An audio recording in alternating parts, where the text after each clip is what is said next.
देखिए शर्मा साहब, मैं एक चीज़ इसमें कहना चाहूँगा कि लॉकडाउन के बाद हम रीलॉन्चिंग के मोड में हैं अभी।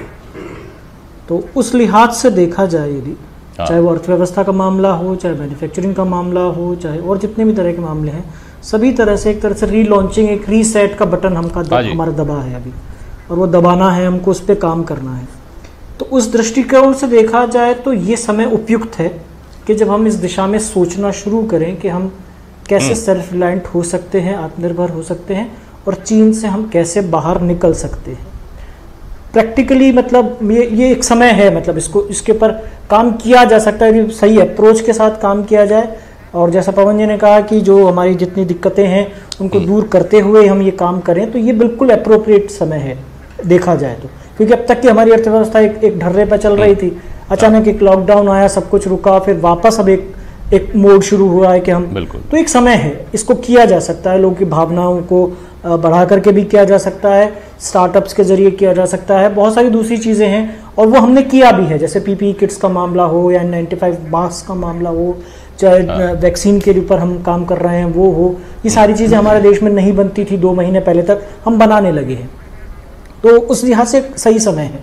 जहाँ तक तकनीक की बात है, अब तक जो हमारे साथ दिक्कत आती थी वो ये होता था कि टेक्नोलॉजी नहीं थी हमारे पास, बहुत दिक्कत होती थी टेक्नोलॉजी ट्रांसफ़र में भी, उसके बहुत सारे दूसरे नियम थे। लेकिन अब टेक्नोलॉजी इजीली अवेलेबल है, चाहे वो ग्रे मार्केट के जरिए उपलब्ध है, यूट्यूब पे हम देखते हैं या दूसरी चीज़ों पे हम देखते हैं, तो टेक्नोलॉजी भी हम ले सकते हैं, हमारे पास आ सकती है, तरीके खुले हैं उसके। तो उस दृष्टिकोण से देखा जाए तो कोई दिक्कत नहीं है, कर सकते हैं हम। लेकिन सवाल ये है कि अब तक हम जिस तरह से चाइनीज प्रोडक्ट्स के चंगुल में फंसे हुए हैं, चाहे हमारी बिल्कुल दैनंदिनी ज़रूरत की चीज़ें हों, प्लास्टिक का छोटे से छोटा सामान, बच्चों के खिलौनों से लेकर के और हमारे मोबाइल फ़ोन्स, लैपटॉप्स, और वो सारी चीज़ें जो हम रोज़ में इस्तेमाल करते हैं, उन पर चाइनीज़ बाज़ार का बहुत ज़बरदस्त आधिपत्य है। तो उसको तोड़ पाना और बहुत जल्दी तोड़ पाना, वो तो मुझे संभव नहीं लगता है।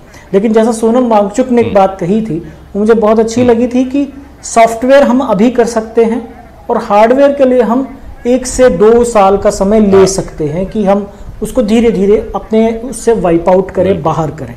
तो मुझे लगता है कि एक प्रोसेस में हम जा सकते हैं। सरकार चाहे तो अपना सपोर्ट हमको दे सकती है, उसने सेल्फ रिलायंस की बात कही है, वो सपोर्ट करे। इस समय लोगों की भावनाएं हैं, लोग कुछ नया करना चाहते हैं, रीसेट और लॉन्चिंग के मूड में हैं, उनको करना है।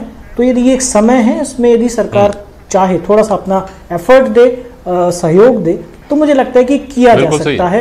ये अप्रोप्रिएट समय है। इसके बाद ये समय दोबारा कभी हमको मिलेगा या नहीं मिलेगा, ये नहीं कहा जा सकता। ये बिल्कुल अप्रोप्रिएट समय है कि जब हम इस दिशा में आगे बढ़। बिल्कुल सही बात है, डिपेंड करता है कि सरकार क्या करती है। बिल्कुल ठीक बात है। पवन गोयल साहब, आता हूँ हेमलता जी आपके पास आता हूँ। पवन गोयल साहब, ये जो बात कही मनीष गोधा ने, ये बहुत महत्वपूर्ण बात है। मैंने इसको एक दिन मैं पहले भी बहस में लेकर आया था कि ये एक ऐसा समय है जिसको आप ब्लेसिंग इन डिस्गाइज समझ सकते हैं। आपको एक ऐसा मौका मिला है जब आप नए सिरे से शुरुआत करते हैं, जब आपके पास खोने को ज़्यादा कुछ नहीं होता है और पाने के लिए ही होता है जो कुछ होता है वो। आगे अनंत आकाश, आपकी मेहनत, आपका भाग्य, आपका परिश्रम, आपके सामूहिक प्रयास, ये सब तय करते हैं कि आप कहाँ तक जाएंगे।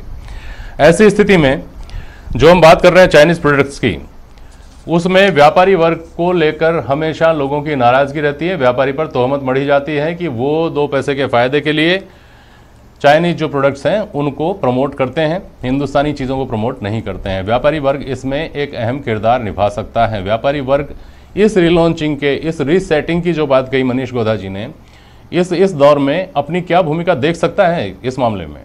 पवन गोयल जी।